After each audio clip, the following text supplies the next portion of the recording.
She's going to let us know when we go live, which will be momentarily. And we're all going to go on mute. Okay, sounds good. Okay, now guys. And I see Paul Smedberg has joined. Welcome, Paul. Good evening.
Hello.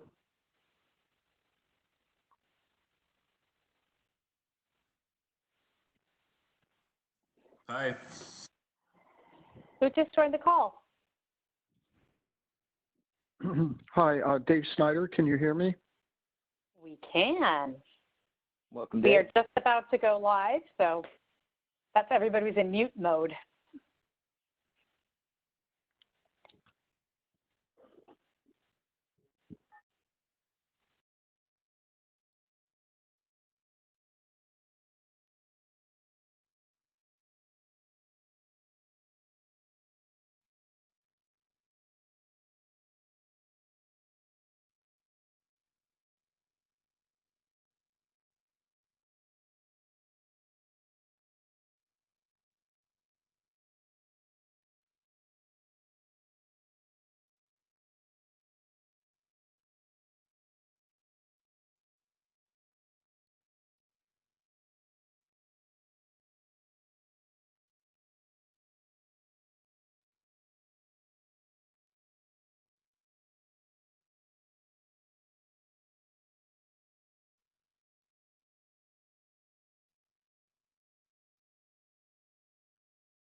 Hey, you guys ready? Are we starting to record?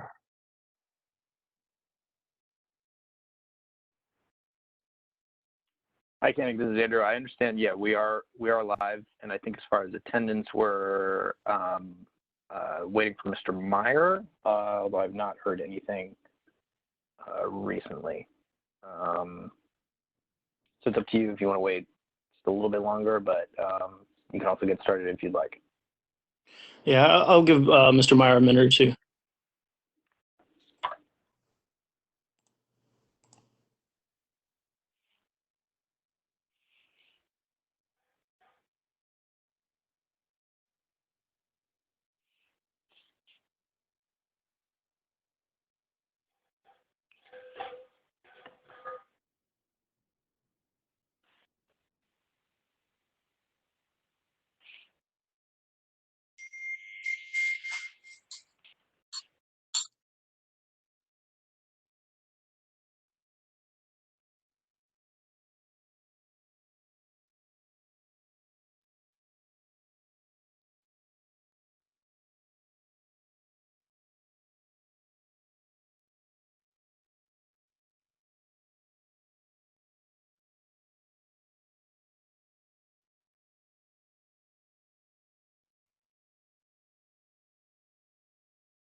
All right, I think we could go ahead and get started, just for the sake of everybody's time.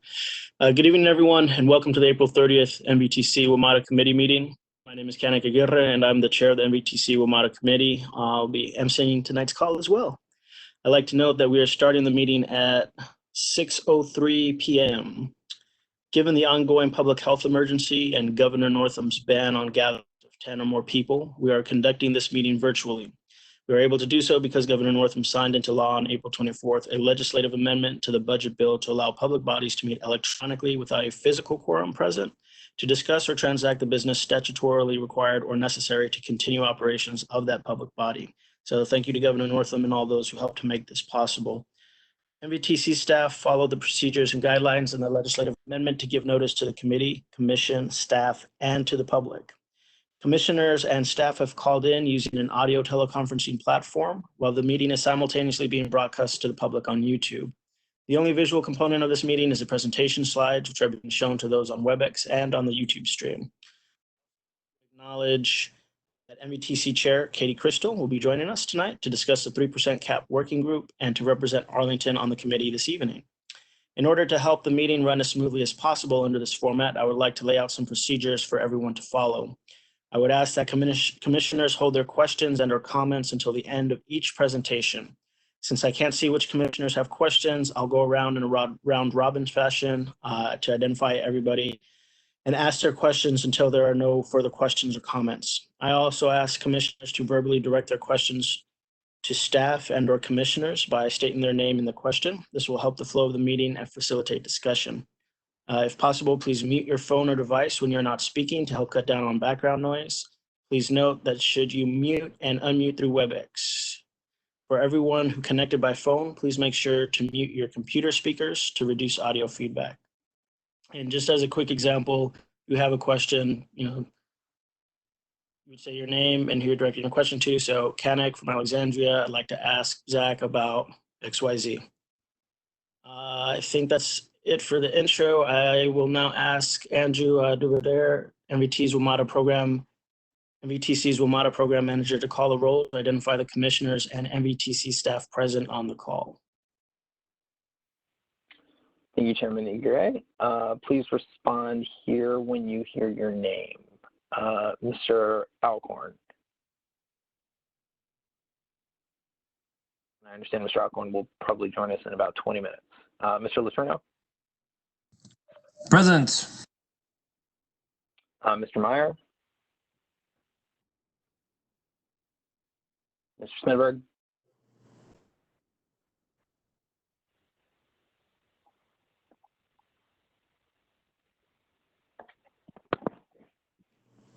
You gotta unmute. Trying to get off mute.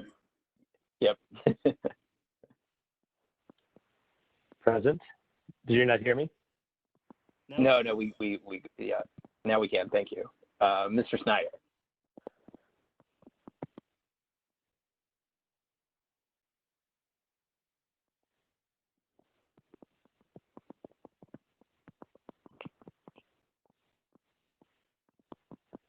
Mr. Snyder, you may need to unmute through WebEx.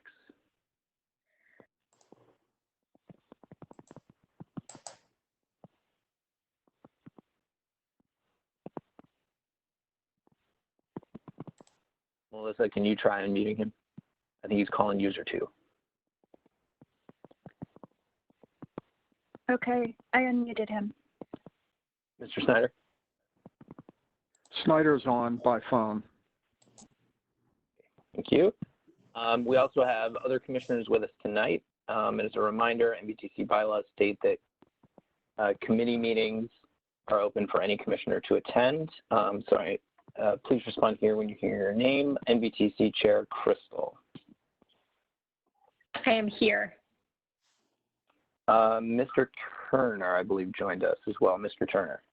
Present. And just checking to see if Ms. Palchuk was on. I understood she might join at some point this evening. So Ms. Palchuk. Are there any commissioners on that I missed?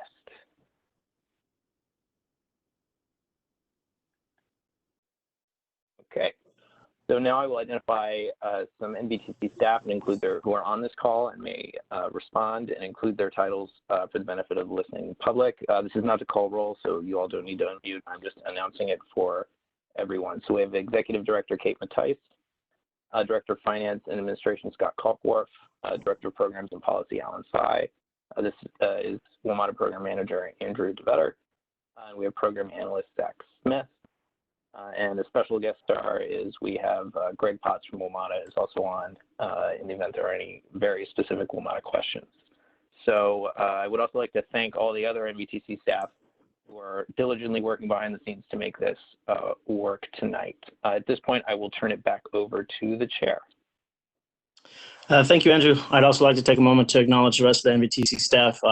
We appreciate all the work that you guys are doing to make sure all this happens. So this committee meeting is going to be a test run basically for the May 7th full commission meeting. So we're going to work all the kinks out tonight, right, guys? I'd like to turn to the first item on our agenda, the February 19th NVTC WMATA committee meeting summary. It is the review of February 19th, 2020 NVTC WMATA committee meeting summary. Do any committee members have any changes to the summary?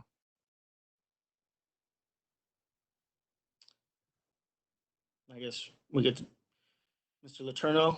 Anything? Nope. Mr. Meyer? Oh, Mr. Meyer isn't on yet, is he? Mr. Gilbert?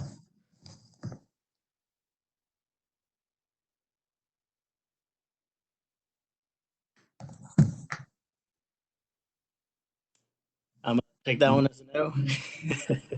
Mr. Snyder?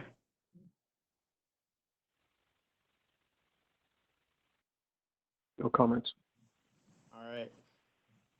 Seeing that we have no committee member changes, I guess we could go ahead and move on to agenda item number 2, which will be the work session on the 2020 update of the annual report on the performance and condition of WMATA.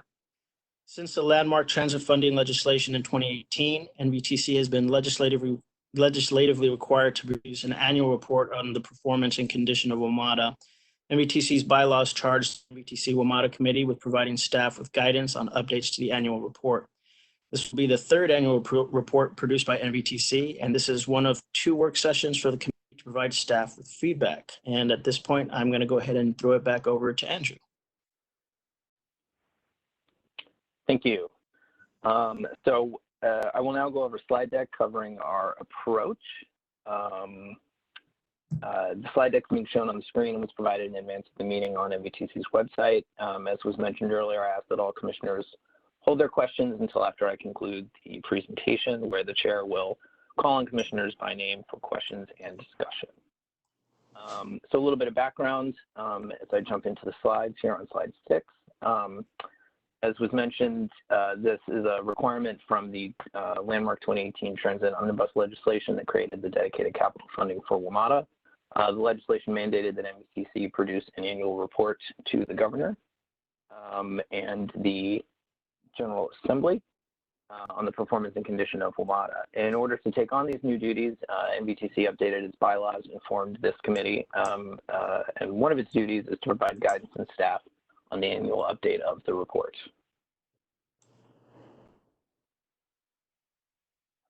The structure of the report mirrors the requirements in the legislation. So we have 6 chapters. The first chapter is the strategies to reduce the growth in costs and improve the operational efficiency of WMATA. And as far as data sources, this really is a policy decision by the commission. And that's where we'll spend the bulk of our time and effort, both as staff and with the committee, in soliciting feedback. The second chapter is the uses of the dedicated capital funds, and that comes from information directly from WMATA, and I'll cover a little bit more detail in each of these chapters in subsequent slides.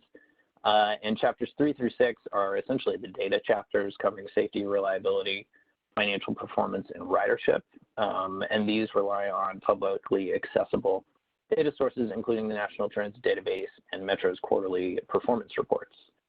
I think a big thing that we are recommending for this report is to include a preface ahead of all 6 chapters here on evolving COVID-19 impacts, since that will be, I think, the huge narrative of 2020, but it will obviously also impact some of the policy decisions and as well some of the data chapters. I do want to point out that there is a data lag in the fiscal and calendar year of specific pieces of data that we include in the report. And so really most of either fiscal 20 or calendar 20's COVID-related impacts on ridership and other metrics are going to be in future reports just because of the way that data lag goes. So this is going to be something that, at least from the pure framework of this report, will be with us for some time, not to mention the actual reality of the situation. Next slide, Matt.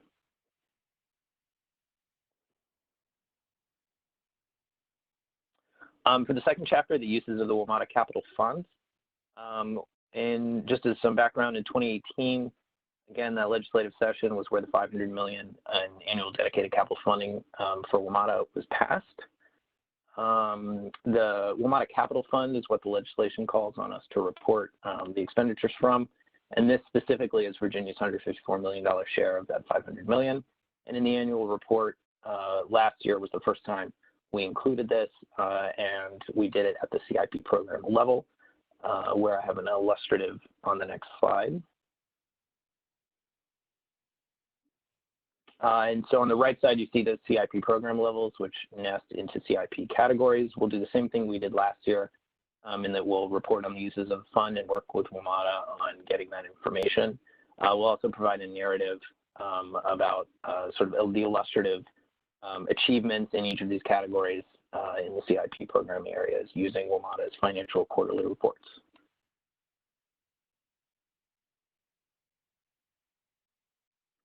And then, as mentioned previously, the data chapters, we'll be updating these using data as it becomes available. They cover safety, reliability. You can see the performance, the financial and ridership metrics that we used last year. We'll be updating these and tracking it as we go. Now for the sort of meat and potatoes here, the policy chapter. Chapter 1, the strategy is to reduce the growth in costs and improve efficiencies at WMATA. I do want to summarize what we did last year for the committee, as we do have new folks. So in the 2019 report, we added a number of new strategies here, maximizing use of A-car trains, improving weekend rail service, developing parking pass products, optimizing parking facilities, expanding and enhancing fare pass products. These were strategies that spanned a multi-year implementation horizon, and we took the strategies from the 2018 report and consolidated them into 3 categories, and basically just provided a tracking, so to speak, of WMATA's progress or any important notable developments in those areas. The guidance that we got from the committee last year about this year's update, one important piece was the committee told us to integrate the bus transformation project recommendations into a future report. If you recall, the bus transformation project was not final when we last talked about this report last year, so that has changed. Obviously, it's final now. And I believe Mr. Snyder last year asked us to focus on bus strategies, as many of the recommendations were rail focused. So that was the guidance that we got from the committee last year. And for this year, our staff recommendations for updating the report in 2020, as I mentioned earlier, we'll add a preface for involving COVID-19 impacts. This report will be submitted in December, so don't quite know what to write yet. I can't predict December, but this is something that we'll obviously work with the committee on, and it could involve, both a preface for the whole report, a preface for each chapter. We'll be quite flexible on how we approach that. We also want to update the report for any new NVTC resolutions or policies towards WMATA. As I went through NVTC's resolutions and other policies within the last year, 2 jumped out. One was updating, our endorsement of the bus transformation project, and the other was in January, the commission took a policy position on privatization of certain services, and so I think just updating the report to reflect these positions is an important update. We'll also continue to track WMATA's progress on prior recommendations as we did last year. And I think as the committee asked us last year, we'll integrate bus transformation project recommendations now that those are final. And I think it's important to note that we'll be looking at that for things that are supported by NVTC, but also areas that are within WMATA's scope. And so that's an important point because what we're doing is looking for strategies to reduce the growth in costs and improve efficiencies at WMATA, and not everything in the bus transformation project is within WMATA's control. So that's just an important point that we'll look at as we update those, and we look forward to working with staff on that update as well as the committee in June. So as I said, the next steps, committee in June will do the second work session. And then in the fall, possibly September, or October, we'll review a strategy draft with the committee. And then what's new is that the deadline for this report was moved to December 15th as that legislation passed this session. So we're looking for a November or December commission meeting approval in sending the report. And just to reiterate, the deadline here was moved so we could have a little bit more time, but also to really, it was about getting the data in, as there was a conflict in the timing in which we received data from various sources. So that concludes my presentation, and at this point, I'll turn it back over to the chairman for questions and comments.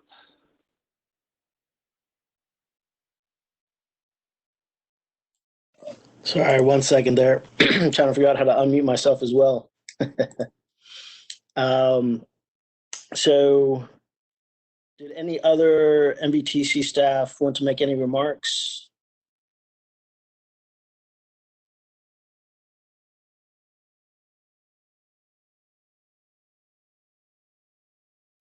All right, I'm gonna take the silence as a no.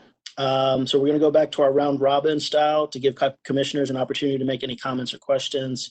As a reminder, please note specifically which staff or other commissioners you are directing your comments or questions to. I don't know if Mr. Alcorn has joined us.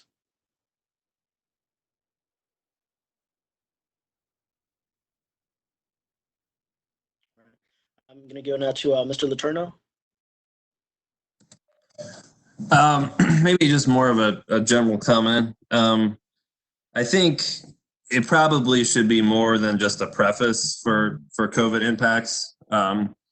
I mean, truthfully, I think that's just such a dominant issue for WMATA, both in terms of how WMATA is operating and financially. You know, since this is, you know, we're supposed to be talking about strategies to reduce growth and costs. Well, you know, I guess one way is to reduce your ridership by 95%. But, you know, I feel like in many ways, this report needs to shift a little bit to be more about that as a baseline, as opposed to just sort of a, you know, this is happening kind of thing, because it's really the only thing we're going to have to really be able to write much about, since I think a lot of the fare policy things are not going to happen this year, or at least be significantly delayed. And then truthfully, even at the WMATA board level, we're starting to have some discussions about what the world looks like on the other side of this, and what those impacts would be to Metro and to transit in general.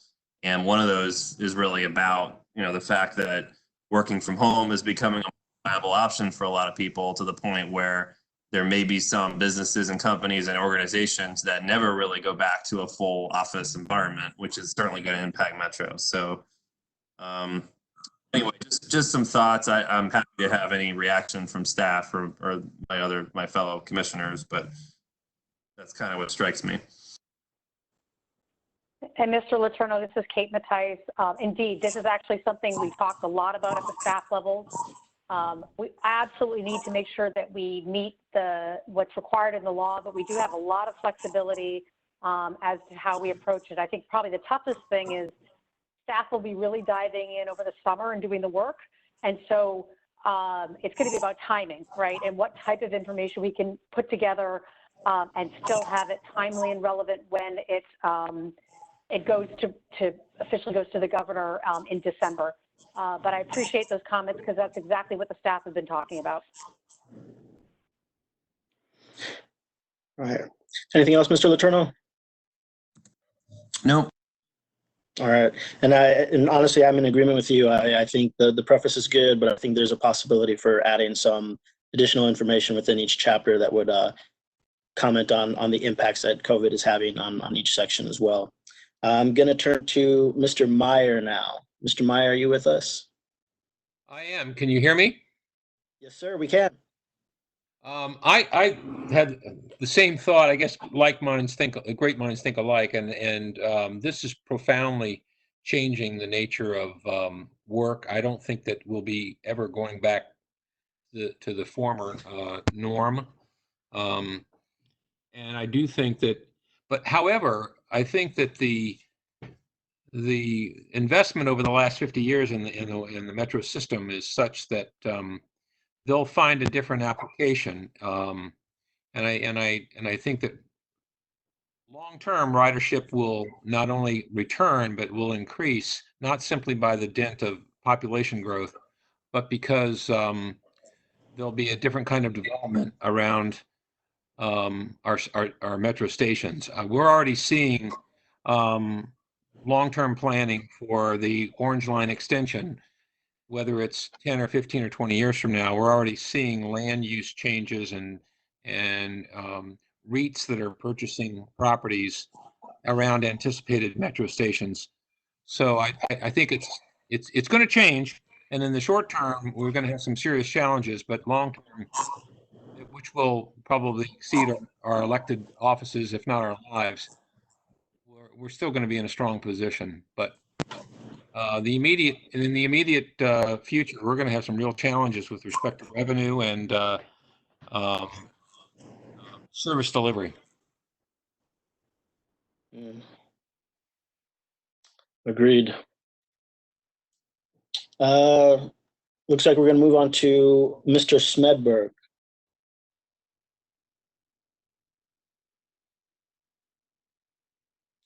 Mr. Smedberg, it would appear that you are on mute.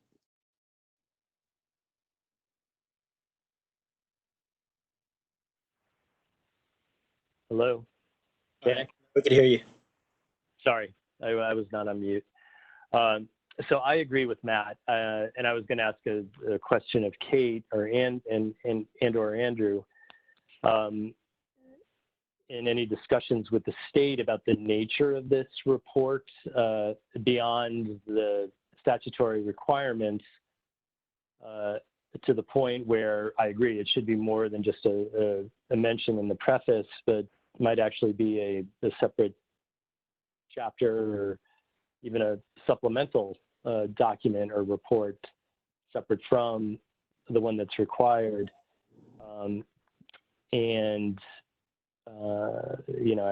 I also agree with David that,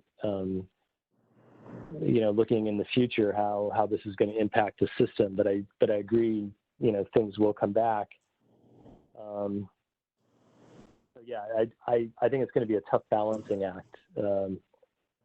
Keep the report at the level it is intended, but also acknowledging the challenges that the localities are going to have, or the state will have, with funding and managing this, at least for the foreseeable future.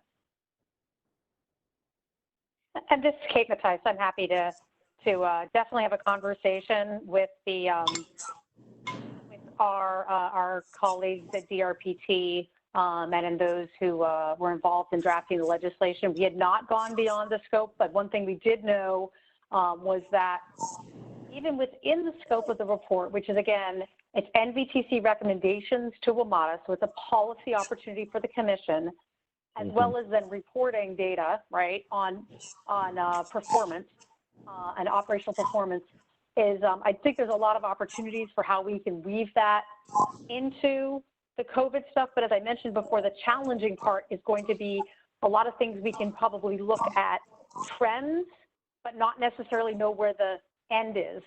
At the process that we're going to be writing this is going to be an interesting timing. But I absolutely, we work obviously very closely with DRPT and with others down in the legislature, so we can circle back and see. Obviously, we want to work within the scope and the resources that we've got available to put this report together, but we definitely want to maximize it for the timing of which we're developing it. Yeah, Kate, do you see any, or do you have any initial, reaction or concerns to weaving in all the COVID stuff in this report? Or do you think there might be some value in having a sort of a separate supplemental report focused in on, the COVID effects, if you will? So I have not put thoughts into doing something separately. I thought at a minimum, we needed to sort of talk to the big issue, most notably because the data that we're going to report in this document by law that we have to is going to be very old and look very awkward given the timing of publication. And that was what was my immediate alert.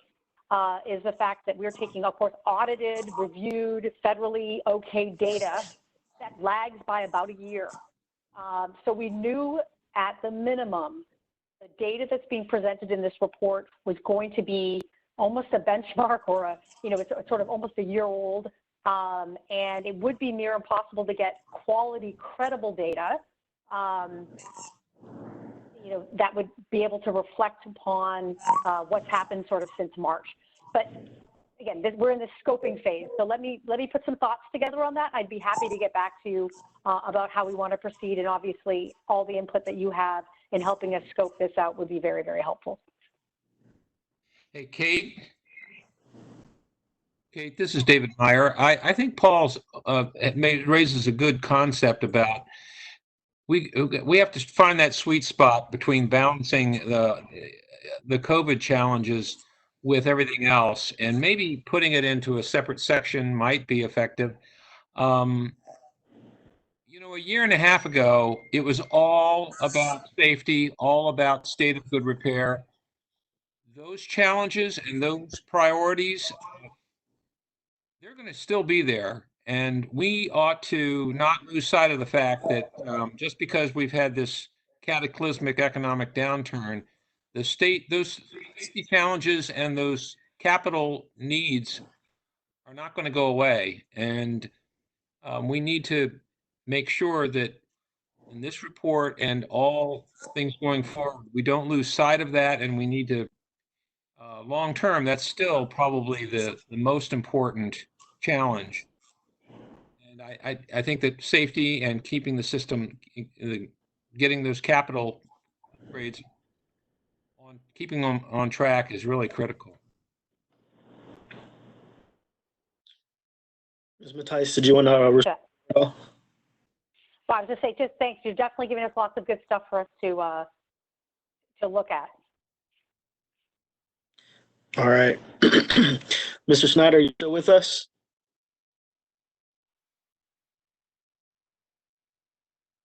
Here are a couple suggestions after listening to the discussion. Number one, I think a separate chapter relating to COVID or a supplement makes a lot of sense.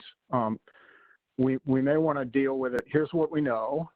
Here are the effects up through whenever the report is written. And then perhaps if we have the capability, look at some potential scenarios. One scenario is people return and it's pretty much the way it was. Next scenario, people return, but they're teleworking the equivalent of 2 days a week or something like that. You're not going to be able to predict the future confidently, but what you can do is document what the costs and effects have been up to the time when the report is written, and then maybe look at a couple different scenarios and what would be the impacts of those scenarios on things like funding, for example. So that would be my suggestion. All right. Thank you, Mr. Snyder. Thank you. Kate, do you have any reaction to that?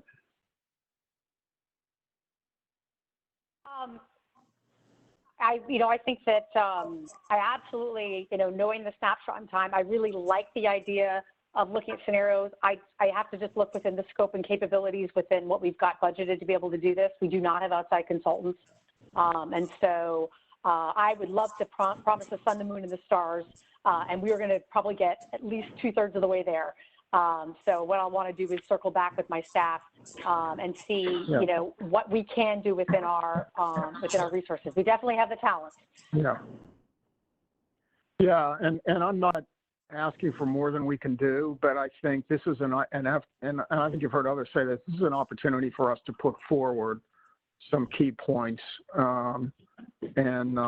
So one way to do that is to sort of do a singular prediction, or another way to do it is to say, this is what we know so far, and here are some potential outcomes given certain assumptions in the future.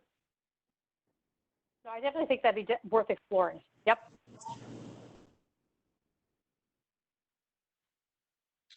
All right, and we're going to turn it over now to Madam Chair, Ms. Crystal.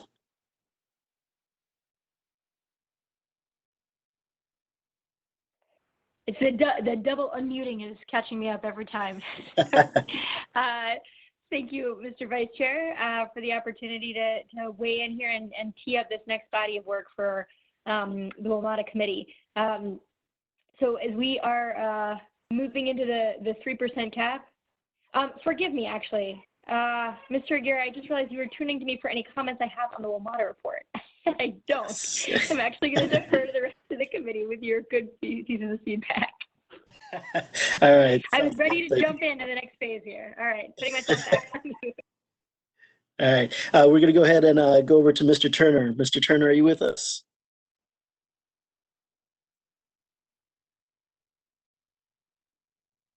I'm here. No comments. Thank you.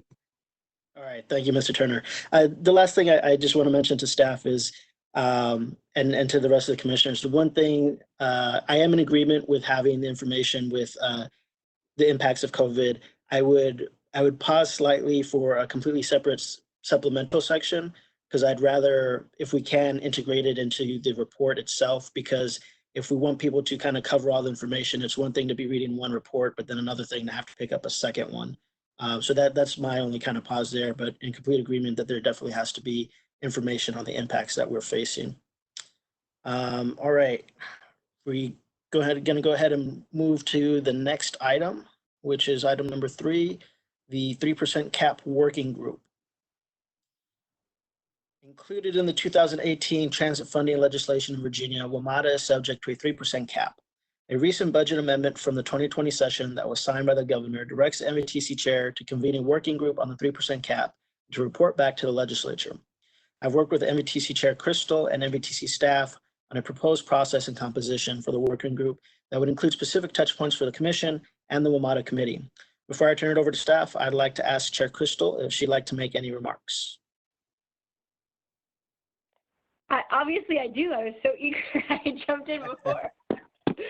Well, thank you all, and thanks for the opportunity to jump in on this meeting and tee this body of work up. So there are not a lot of things that I personally am statutorily required to do, but this is one. The budget amendment during this past session actually directed the NVTC chair to convene a working group on the 3% cap and instead report back to the legislature. As you all know, or most of our members know, the 3% cap is an element of the 2018 transit funding legislation. And I think it is a piece of that legislation about which we all have very complicated feelings. I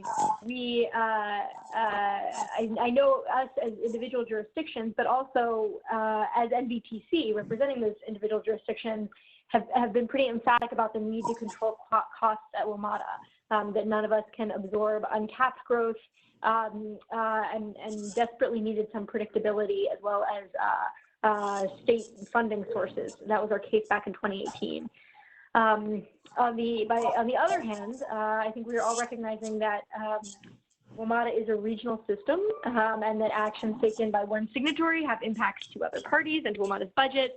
And so it's not quite as simple as us as Northern Virginia saying what we pay for.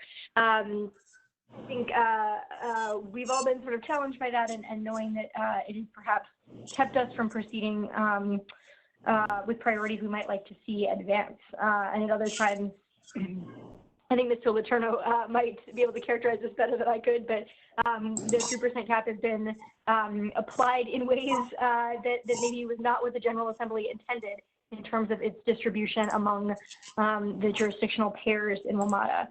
All of which I think tees up this pretty important body of work to really do some assessment of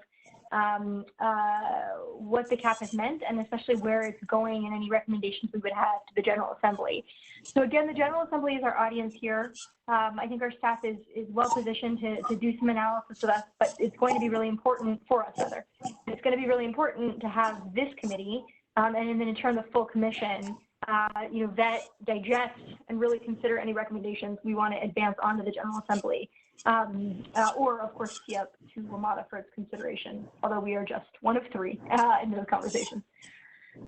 So with that, I think I'll, actually, Mr. Chair, I can turn it back to you to turn it to staff, or we can turn it directly to staff. But again, I appreciate the opportunity to use this committee as a way of really starting to hash out these difficult conversations and trade-offs. Yeah, we really appreciate your comments, Madam Chair. And I think at this point, yeah, we're going to go ahead and turn it over to staff for a quick presentation. At the end, we'll be taking questions from our commissioners again. So Zach, I believe I'm turning this over to you. Yep. All right, thank you, Mr. Chair.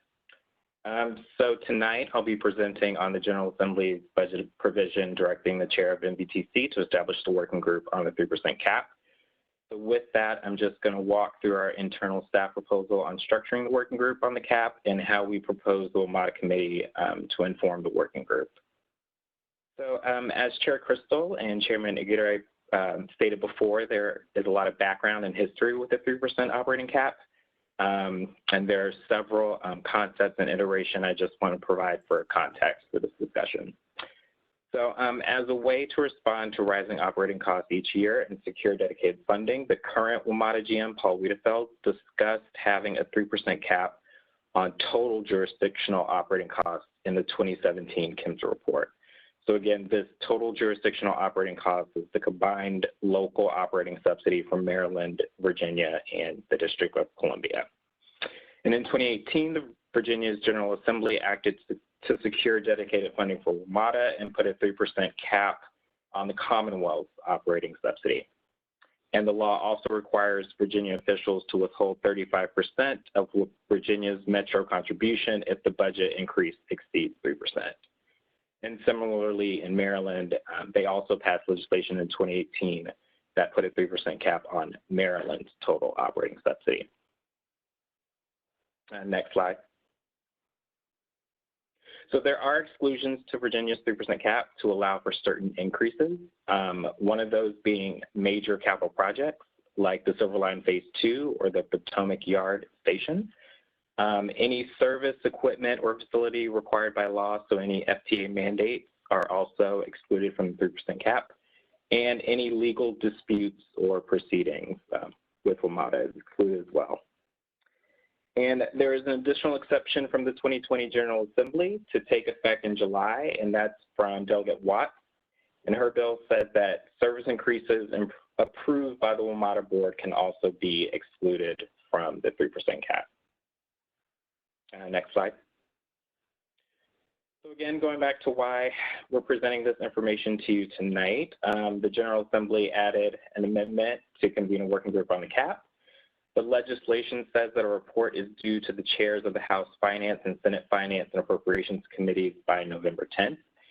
And the working group is mandated to report on the usefulness of the cap and if there are any additional exclusions.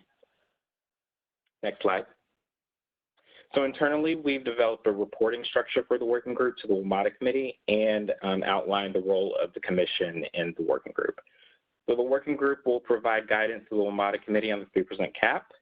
The WMATA committee, in a sense, will own the report and review those recommendations and refer the final report to the commission for approval. And that approval will be done by the commission this fall. And I expect the final report to be about 10 to 20 pages, not a massive volume on the 3% cap, but informative enough to capture the perspectives of the NVTC and the stakeholders that the General Assembly wants to hear from. Next slide. So again, the amendment directs the chair of NVTC to include the director of DRPT, local government representatives, and private sector stakeholders in the working group. With that, staff have proposed that the working group members include the following. Senior transportation officials from NVTC jurisdictions. This would be the directors of county and city departments of transportation who pay WMATA's operating subsidies and can speak to the impact of the 3% cap on their budget. And choosing them to form the basis of the working group, we can gather and have a roll up your sleeves type of meeting and frank discussion about what the cap means to Northern Virginia and the WMATA region. The director of DRPT is the only person specifically referenced in the budget amendment, so Ms. Mitchell would be included in the working group as well. And we have not received guidance from the General Assembly about private sector stakeholders. To meet that objective, we would ask participation from an executive who works with the private sector or business community and who understands the 3% cap. And so this could be a potential discussion point for the committee. Internally and with the chair, we've discussed Stuart Schwartz with the Coalition for Smarter Growth. The coalition is mostly grassroots advocates, but the coalition also works with businesses, mostly local real estate developers who support transit. I know Stuart Schwartz himself has been involved in the development of the dedicated funding bill and works with WMATA on a number of issues. Another possible participant on the working group could be Jason Sanford with the Northern Virginia Transportation Alliance. Mr. Sanford has many relationships with our legislators down in Richmond, having worked for Mr. Lopez in the House of Delegates, and understands the sort of relationship between transit and the business community, especially WMATA. And so once we receive input from this committee and the commission has been briefed, staff will send invitations to invite participants to join the working group. Next slide. So though this report is about Virginia's operating cap on WMATA, we're proposing gathering input from additional stakeholders. They would be invited to join the working group in person, most likely at the first meeting, to provide their input on the usefulness of the cap and whether any additional exclusions are necessary. And so these additional stakeholders would include the director of the District Department of Transportation, the secretary of the Maryland Department of Transportation, because right now Maryland has similar language to Virginia's on the 3% cap. And during the 2020 General Assembly session in Maryland, they also drafted a bill that added an exception to allow for additional service increases approved by the WMATA board, similar to Virginia's, and they also added an exception for arbitration. But they're still waiting on the governor's signature before it is officially passed. And of course, we would involve the general manager and CEO of WMATA to provide his input as well on the 3% cap. Next slide. So our work plan is pretty ambitious to develop the final report by November 10th. So right now we're gathering feedback from the WMATA committee. At the May commission meeting, that's where the Chair Crystal will announce the formation of a working group. June is our tentative date for the first working group meeting. And June is also when the WMATA committee would receive an update on the working group's development. July would be another work session for the working group. And over the summer, NVTC staff will work on the report and send it to the working group members for input. And over the summer is also when we develop NVTC's legislative agenda for the next General Assembly session. So any possible recommendations that require any legislative action on the 3% cap could also be included in the next legislative agenda. The WMATA committee would review a draft of the report at their meeting in the fall to provide feedback, and the commission would approve the final report before the November 10th deadline. Next slide. So this slide again mirrors the work plan, but provides a bit more detailed timeline. So again, the working group would meet within the next month or so. And with a lot of the work on the report over the summer and other issues in advance of the report's due date, as well as the General Assembly session will be prepared over the summer. Next slide. All right, so I'll turn it back over to the chair to ask for any comments, questions, and to ask the committee members if this is the right approach. Thank you, Zach. I wanted to ask NVTC staff if there were any quick remarks that they wanted to add.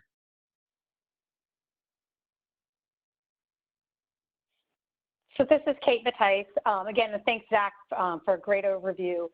Indeed, as Zach had mentioned, we're just at a brainstorming for the private sector folks. I know we named a couple of names. We haven't even reached out to them, so these are truly just staff level ideas. We had thought about, is it chambers? Is it, folks who have budget background, whatever. So insofar either here or offline, help us think through who are the right people to have at the table. I think probably, 2 or 3 people would be fine, especially if they maybe represent differing views. But anyway, so I just want to put that out there. That's definitely an area we want to get the committee's input as to, who are the right folks to have at the table, along with, again, the transportation directors, the director of DRPT for this working group. Thank you, Ms. Mattice. Any other NVTC staff? All right. Chair Crystal, I wanted to give you an opportunity for any closing remarks or comments.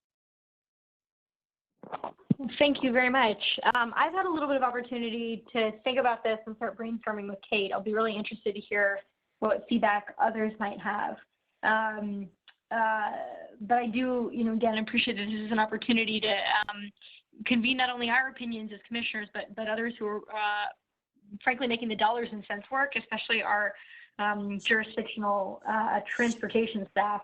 I had mentioned to Kate as well that in some cases I can think, in my jurisdiction, for example, it might also be appropriate to include members of finance staff, or management finance staff, who've been the ones dealing in the era before a cap and after, trying to make our budgets work, so we don't lose sight of how much we wanted a cap in the first place, right, as we recommend more exceptions. But I am happy to turn it to other members of the committee for your feedback too, and how this is being proposed to be structured, and the membership in particular. Sounds good. Thank you, Chair Crystal. We're going to go back around the horn again to give everybody an opportunity to make any comments or questions. As a reminder, please note specifically which staff or other commissioners you are directing your comments to. And I believe we might have Mr. Alcorn now. Mr. Alcorn, are you there?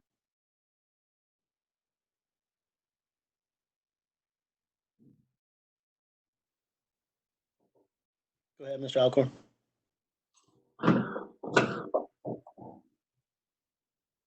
Oh, I'm sorry. I didn't mean I was trying to be on mute. All right. Sounds good. We're going to turn it over to Mr. Letourneau. Hey, yeah, so I'm just thinking about this a little bit. The 3% cap is certainly complicated. And now that I'm on the WMATA board, I can kind of see pros and cons. Obviously, implementation-wise, it's been very challenging and a real headache. However, it does sort of force the WMATA board and WMATA staff to operate within some fiscal constraints, which our governments certainly have to. And I do feel like it is a little bit of a unique Virginia dynamic because the jurisdictions fund WMATA, and we're really directly responsible for the money going in and out. So, we're kind of the last holdout on the 3% cap at this point, and I've always been open to changing it and certainly wanting it to be implemented differently. But this could be a useful exercise. The one thing that I'll say, maybe not unexpected coming from me, is I think we should have several individuals from the private sector involved, but I would push us to have some diversity of thought in that. And in particular, at least one of those individuals be somebody who's perhaps more attuned to the fiscal side of things and perhaps is willing to kind of challenge a little bit on the fiscal side. I don't necessarily have a name in mind at the top of my head right now, or at least that I want to say on this call publicly. but I'm going to think about that a little bit and talk to the chair and talk to Ms. Matai about it. If we have, say, 3 or 4 citizens, just kind of making sure that one of them anyway is coming at it from a little different point of view as the others, because I think ultimately that's good for the process and would be good for any work product that we got. Oh, that sounds good. Thank you, Mr. Letourneau. All right, we're going to go back to Mr. Meyer.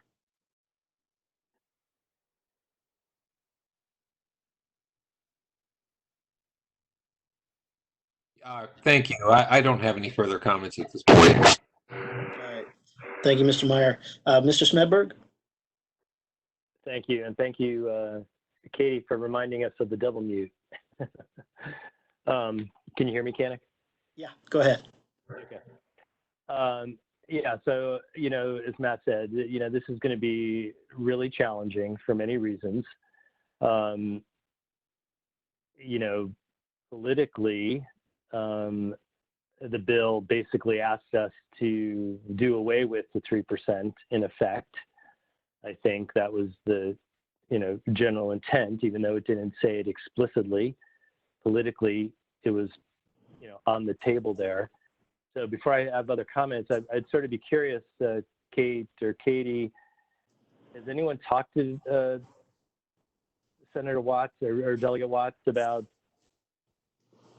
any change of heart here, given the current situation, or maybe delaying this a bit? Has there been any discussion about that? Just we have not had any discussion. Okay. I was just sort of curious. I agree with Matt. Getting the right people at the table is going to be key to this. We all know that. Obviously, sort of stating the obvious there. And I agree, we need to have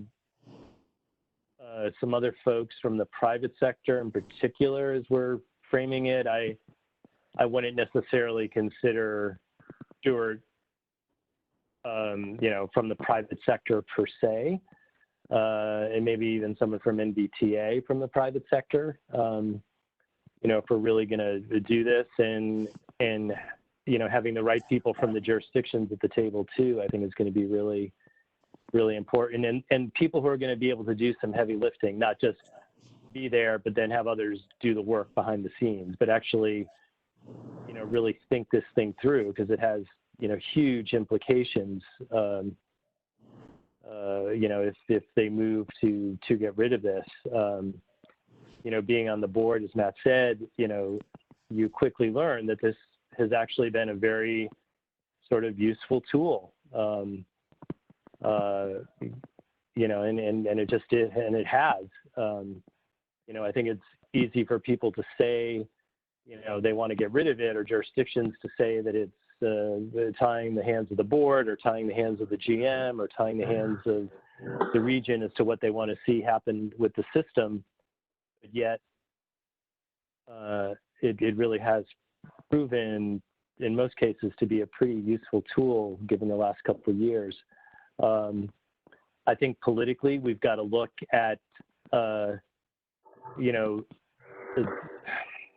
I lost our words here right now, but sort of the box we've put ourselves in, and be honest about that in terms of our relationship with labor. And if you look at the budgets, and again, sort of stating the obvious here, what drives Metro's budget? What drives your local transit budget? What drives your local jurisdictional budget? It's labor costs. And how do we balance that politically, and being good stewards of the jurisdictional dollars that are going into WMATA and using them to the most effect? So I think, that's something that's got to be on the table. I know some people have stated privately to me, folks should be a little careful what they ask for in regard to this issue. So that's something that has been stated a lot. And, in regards to the, all these exceptions, there's so many exceptions, you can drive a train through them. So the 3% in effect, is just sort of there. Is it really truly being put into practice now because of all the exceptions and the leeway that we've been given to do that?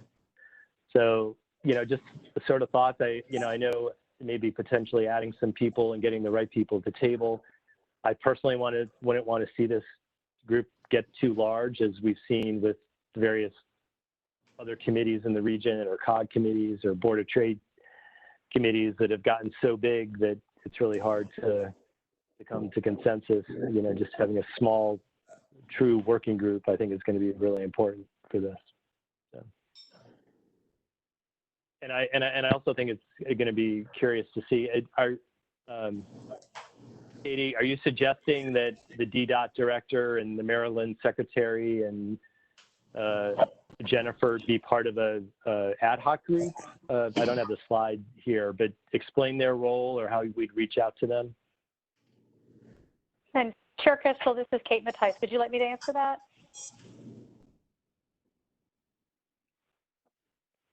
Go ahead, Kate. I'm happy to answer that. So one of the things is actually by code, Jennifer Mitchell is to be, or the director of DRPT is to be on this working group. So that is a known thing. But one of the things that we recognize is that, of course, Virginia is one part of the puzzle. So our reaching out and our engagement with the other big J jurisdictions wasn't necessary that they would be sitting at the working group. They could be, but no matter what, we would like their input. So that may turn into smaller meetings, but it is very important. We feel it's very important to hear from the district and hear from Maryland as well on their thoughts when we put this together. One of the things I did want to put, and this is where I hope this works well, of course, this working group, we would like to come up with a product that's a technical product, and of course then presenting it to the committee for your consideration and turning that into sort of a, whether it be policy recommendations. So what I do hope is that the working group itself has the ability to do, as I said, roll up their sleeves, dive in, get analytical, ask the tough questions, and really come up with something to present to the committee from which the committee would then put forth your, your political and policy recommendations forward. And so that is true. The people we want to have around the table for this working group are really to provide that good quality analytical, technical policy document that can be presented to the committee and then the commission for moving forward into some sort of policy recommendation.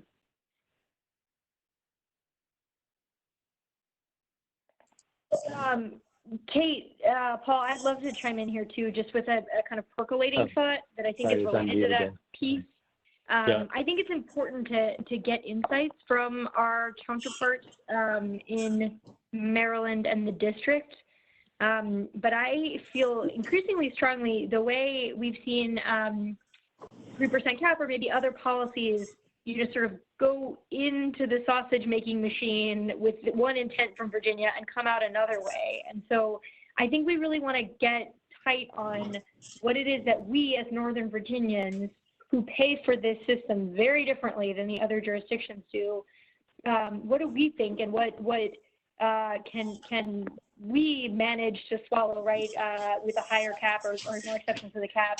Not to define the solution set before you've even done the study, but to me, I could imagine criteria for exceptions as much as I could imagine the categories of exceptions themselves, right? Saying that we would want a vote of NVTC, for example. I don't know if any of that's workable, but I guess where the sort of sum and substance of what I'm saying is, I think we really need to focus on what we need as both payers into this system, but also supporters of and champions for this system. How do we balance the 3% cap? Not necessarily how we want WMATA to do things differently, or how the jurisdictions across the whole would hope for WMATA to do things differently, because I'm just not sure we can expect that would happen, right? I think we have to focus on ourselves, any changes in legislation at the General Assembly level, and NVTC's role in the jurisdictional or the locality's role going forward.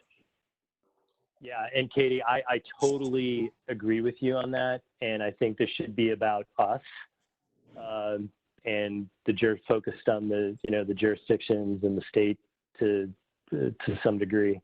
And it's interesting because I've had calls with, the city administrator. I've had calls with the Secretary of Transportation the last couple of days from Maryland and others.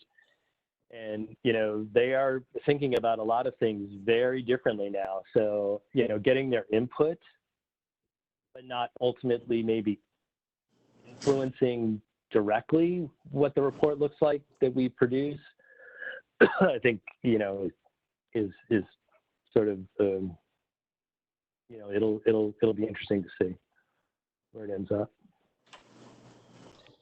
Yeah, this is Walter Alcorn. I'm focused on this meeting now. Thank you for your questions.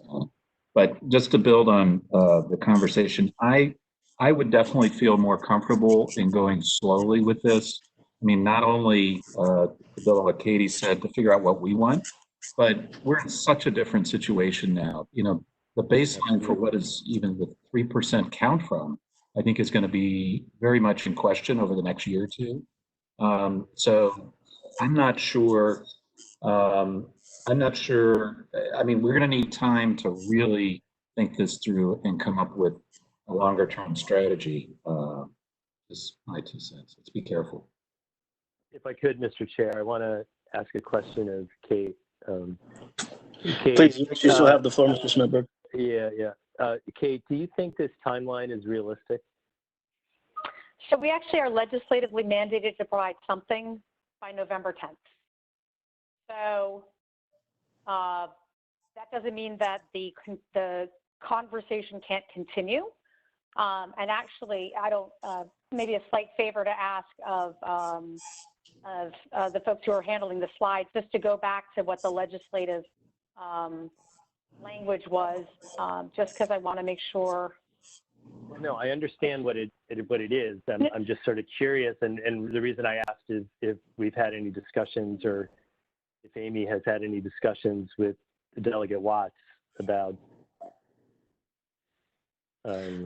Just Smithberg, I had the same question. So these two things were done in isolation and separate from each other. The asking to do a working group was done separate from Delegate Watts in putting in the 3%. And I know we were trying to find some reconciliation during session that did not happen. And so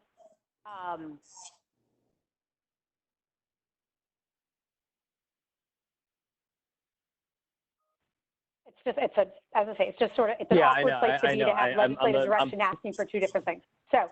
Yeah, I know. I'm putting you on the spot a bit, but that's okay. I mean, I think it's something we should ask. I think well, there are so many unknowns right now, and to Walter's point, just how you all are going to, or how the localities are going to manage just the next 2 to 3 years, let alone having to worry about a 3% cap. I just or getting rid of the 3% cap. I think it's going to be very difficult to view it independently without having all that hanging over the group's deliberations. I don't know how you're going to separate the two. It's going to be a real challenge. Yep. Absolutely. Yeah, and one of the other thing, of course, was assuring that with the governor's veto session, we weren't sure what was happening. So obviously we now have confirmation as of last week that these languages stay put, and so we'll work to do some reconciliation. We obviously need to meet the November deadline, but what that looks like, we can work with Amy and others to see how we can align the different authors of these different pieces of legislation. And Chair Crystal, did you have any comments on that before I move on to the next person? No, I don't. I think it's a good question, and I'm happy to just give our team a little more time to think and give us a thought and give us a recommendation. Sounds good. All right, Mr. Snyder, if you're ready, if you have any comments that you'd like to share.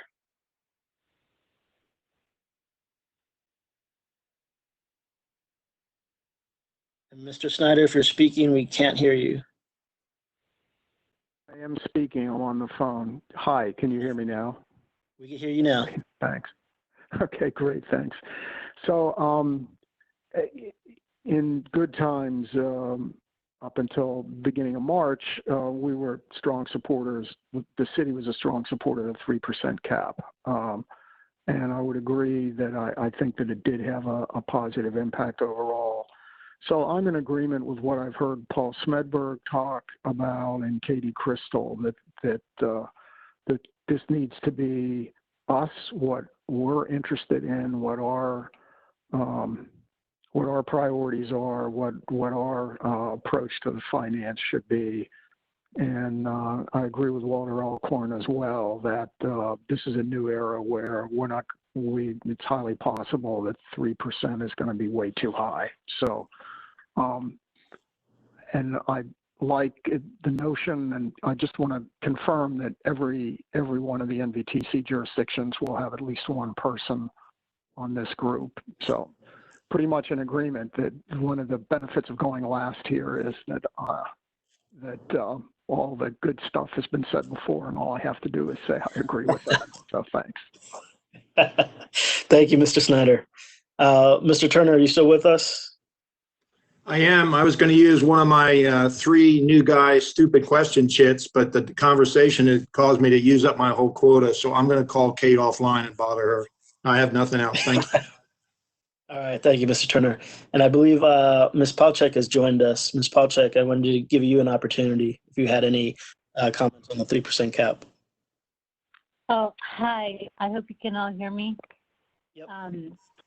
Thank you. Walter and I are just coming out of our budget, three nights of budget hearings.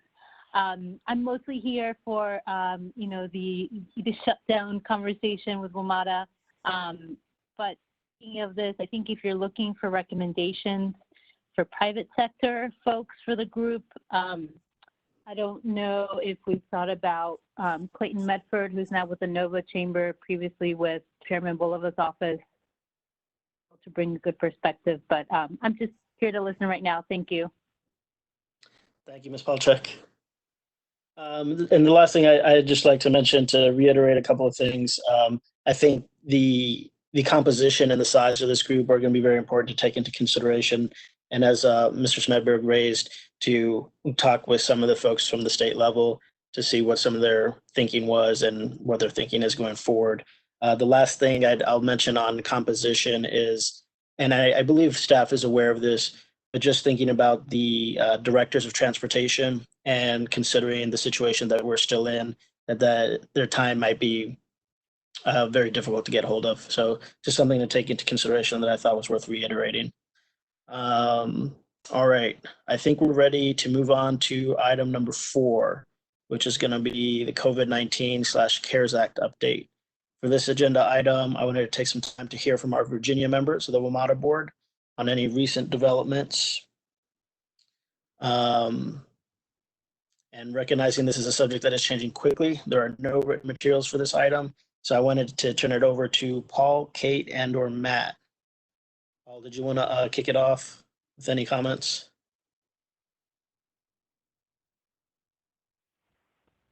Sorry about that. Thank you, Mr. Chair. Well, we're assessing things daily.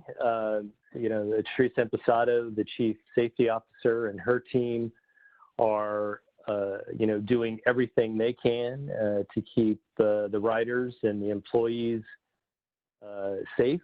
They have spent a lot of time and attention on that. They are having all new cleaning and sanitizing protocols from the perspective of the rider. And then also for employees, there are all kinds of changes happening, obviously, as every workplace is right now with WMATA, with people, basically working from home, and how that is playing out. So we're monitoring that. As Matt said earlier, ridership in general, is down anywhere between 90 and 95%, depending on which line you're on. And so we're, obviously watching that and looking at, how the next 3, 6, 9 months, a year look for the organization. Funding is obviously a big issue right now. With the CARES Act, we did get the approvals we needed from the board to get our application into FTA. So hopefully we'll be hearing something back from them soon. We generally have an idea of what we can expect. And you've all been a part of, some of those discussions, obviously. So there's still, a lot of uncertainty as to, when our peak is going to be here. We'll be looking at various operational and financial issues in the coming month to month and a half. For the next couple of board meetings, pay attention as to what's coming forward. We have issues, construction has been able to pick up. I'll leave that one to Matt with the Silver Line and the shutdown. But, there's just so much happening right now. And it really is almost a day-to-day, situation for the organization. So, but, the general manager has put together a team that is leading various efforts. And they're all working in collaboration with each other. And, Matt, I don't know how you feel, but I feel, pretty confident that things thus far have been handled pretty well given, the circumstances. So I'll turn it over to you, Matt. Yeah, thanks, Paul. And yeah, I mean, I would agree, particularly on the operating side and the safety side. I think has been able to be a good working relationship with the workforce and the union, and that has helped with the approaches that Metro has taken. There's always going to be criticism about some of the decisions that were made. I think, when we kind of went through one of those first step downs of service, I got some feedback from some of you all that the notification wasn't adequate. And I think, I took that to staff, and I think we were able to fix that when there was another one and a better communications process. So I think that was good. Maybe the takeaway for everyone here is I do feel confident that there will be significant relief coming on the subsidies, one way or the other. I think you're all familiar with the work that's been done to provide initial funding through an additional split of money from WMATA that's going to go to the local transit agencies to help them for the local service that's provided. And, those tables have been distributed. There are exactly how that's going to work. Loudoun County is particularly complicated with this, which I'm not going to get into here because it's only relevant for Mike and me, but the two of us have discussed it. But, beyond that, I think WMATA is on the same page as we are in terms of seeking reimbursement for potential reduced subsidies as a form of revenue loss. This is, more straightforward for other transit agencies that have a more direct revenue sources, like a particular sales tax or something like that, where they can easily show that there's a reduction in revenue, and so those are reimbursable expenses. For WMATA, it's more complicated because they get money from so many different sources. But in our case, our governments are that source, and every one of our governments, and I've talked to many of you individually about this, are really struggling about, with budgets and, both with FY20 and 21. And, those bills that were agreed to or were part of the WMATA 21 budget are going to be different, even the 20 payments. So I think staff are on the same page with trying to find relief for the Commonwealth, for the state of Maryland, DC, and for all of us in the jurisdiction. So we're continuing to work through those issues with FTA. I want to thank Kate for the work that she's done to help facilitate the whole process. it was no secret, and I made some comments at the board meeting. I was pretty frustrated by sort of some of the information that I was getting as a board member, and that being not necessarily accurate or timely from some of the WMATA staff. I think there was always pretty good discussion happening with the jurisdictional staff, but for whatever reason, that wasn't always reaching the board. And I have addressed that the best we can, and hopefully the board won't have as many of those issues. I think in terms of some of the FY21 things that are in the budget, the board's going to take those up in May in terms of implementation. And I suspect that you're going to see some restrictions to step back on some of those fare policy changes and things like that do have a negative revenue impact. Understand that this is not the time with ridership so depressed to start making significant changes to fare policy and structure and just confusing people. At some point we may be able to hit a reset button and implement those things, but that point is not going to be right away. So there's some internal debate among the board members about how exactly to do that and what that timeline is, but I think staff's going to come in with a recommendation. With regard to the Silver Line, the construction is continuing and if anything accelerating. However, there is a significant impact in terms of mitigating some of the issues, particularly as it relates to the concrete panels. The Inspector General is holding that issue, and all 1,700 panels are going to be inspected, but the contractor is not able to get to Virginia to do those inspections. And then there's complications with when they do get here, what that timeline looks like because they're coming from New York. And so that could potentially have an impact on when the WMATA board is going to get the information that it wants to make decisions about how to mitigate that issue. And that could stretch it out longer. Right now, it's still in the budget for beginning of this fiscal year in terms of a startup cost, and that would mean ramping up, starting to hire people. But I do want to say that I think that that's probably going to be on the table for discussion with the board in the coming month or so as to whether that should proceed in light of that issue and in light of some other things. Now, the platform shutdown, which we haven't talked about tonight, but presumably everybody's completely up to speed on, that will help mitigate the computer issues between phase 1 and phase 2 and the syncing between those two lines. And I think that's going to help considerably on that issue. So I'm not sure how that's going to play out. I'm just going to raise it. If something were to change in that regard, then it would result in pulling out those capital and operating costs for a phase 2 in the 21 budget. It also would result in pulling out Loudoun County completely from that budget, which would mean a reallocation of the capital costs, although I would expect that the numbers would still stay lower because Silver Line's coming out completely. But those are all things I'm just raising so that people are aware in the background. Some of that discussion's happening. There haven't been any decisions yet. And, I think it's an ongoing topic and we're going to want to have input on that the more that we know and the closer we get to when we have to make a decision. So why don't I kind of stop there and, certainly happy to answer any questions. And Matt, just so the group knows, and I've told you, the general manager and I have spoke to the IG and, they are doing everything they can to, get that team down here so they can get that work going. So unfortunate circumstances, but they're, they're really trying to do their best to, to get that done.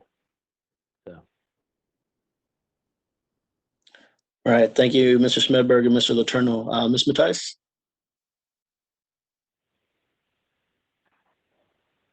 I don't know if I necessarily have any more to add. Again, there's been a lot of work directly with WMATA and then also with our local jurisdictions on relief funding. As Mr. Smedberg mentioned, the WMATA board is actively, the WMATA staff are actively working on direct reimbursements from the Federal Transit Administration for funding that's available under the CARES Act. And sort of separately but linked, WMATA has also notified our local jurisdictions of some relief to their own jurisdictional subsidies. And I know that many of our jurisdictions are looking at that financial relief to the WMATA bill as a way to support their local transit agencies. And so insofar that our local transit agencies are not Federal Transit Administration recipients, this is actually a really a wonderful opportunity for our localities. So there's a lot of devil in the details working out here, but I know that all of our localities are looking at ways to do what they can to take care of their own transit systems through this opportunity that WMATA is providing with credits. So we'll obviously have a lot moving on this moving forward, but the jurisdictions have been, I mean, incredible amount of time and energy that we've had conference calls to work through all these issues. And obviously it's very, very important both how WMATA can use federal relief and then also how our localities can leverage savings that they may get from WMATA. So. Mr. Chair, if I could, I just want to publicly acknowledge and let people know how I think, you know, to Matt's point about communication, I have had conversations with various folks about it, and Matt, you raised it publicly. But Kate, your help with sort of managing this and getting correct information out there, you and Andrew and others. So really, really appreciate your work on that particular issue.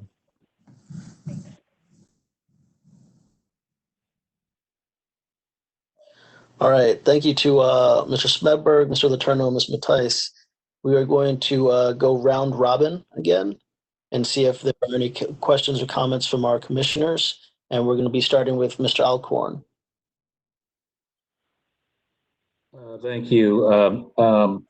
Matt, Paul, thanks very much for everything you're doing. One thing, it's been mentioned on the Silver Line shutdown. I think there are a couple things that are going on that I think in the long run are healthy, but might be a little bit uncomfortable for the next little while. And basically what I'm seeing happening is I think there are a lot of people now that live and work and own businesses along the Silver Line that are realizing that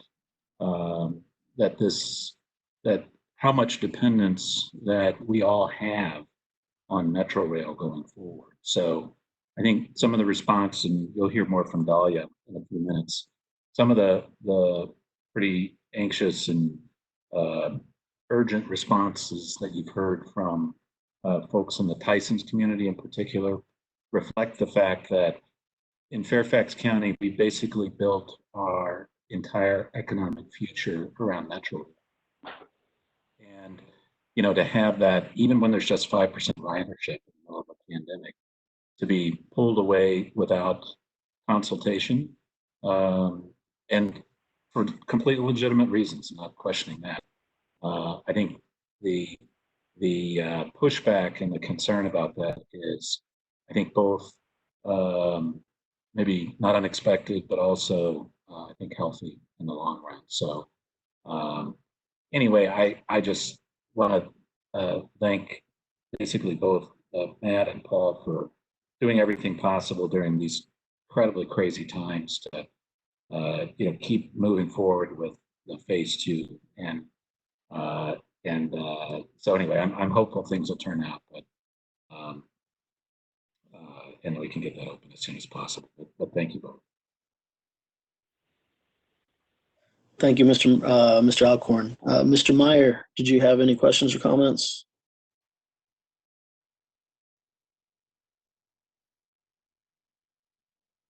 And Mr. Meyer, just so you know, if you're talking, you are on mute.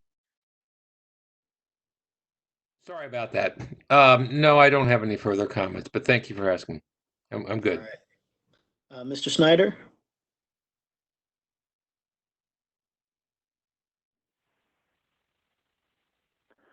Hello, can you all hear me? Yes, go ahead. Thanks much. I wanted to thank everyone who's working at Metro on these, to say the least, difficult issues. And please know that we're with you all the way. The City of Falls Church has been a compact jurisdiction member from the beginning, and we fully intend to continue that.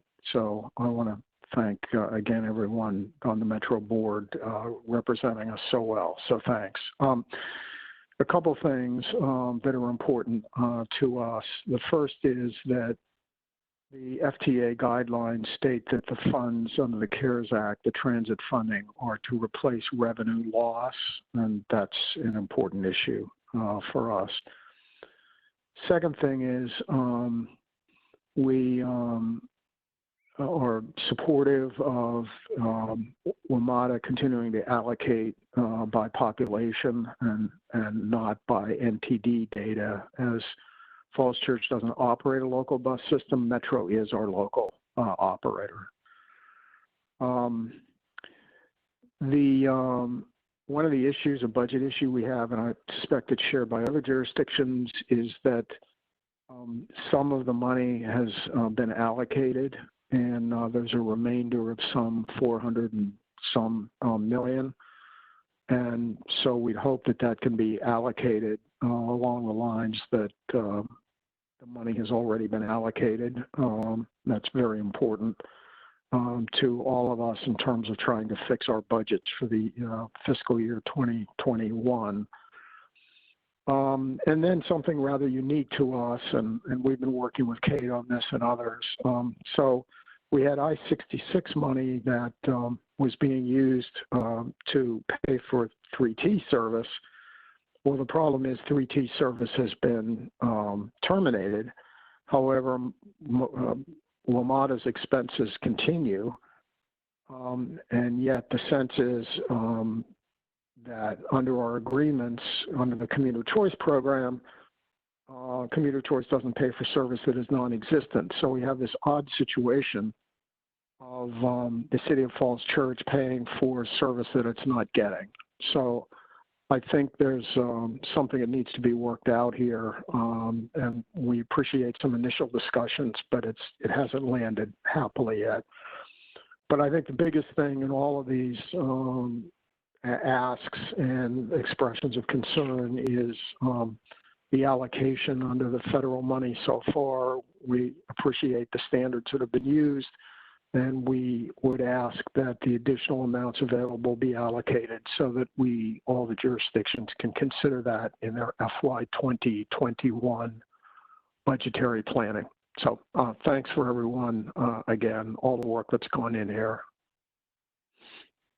And this is Kate Mattice, Mr. Chair, Mr. Snyder. Just to provide, we've actually been working very closely with City of Falls Church, and I'm pleased to say that we did get some good clarity just sort of within the last 24 hours or so. The credits that have been provided to actually all of the jurisdictions can be used to cover your own local revenue losses related to your WMATA payment, including very seamless coverage of any expenses associated with that Commuter Choice project. So we're definitely happy to talk offline. We're working very, very closely. We had a really good breakthrough with WMATA staff and clarity earlier this week. And so indeed, actually all of the localities, the credit, and actually we have it posted up on our commission materials that went out today. The credit that is provided to each of the localities is basically a credit on your first quarter bill. And the spirit of that is to use that for transit services, but it also can be used to cover the lost revenues that you otherwise would have paid for your WMATA bill with.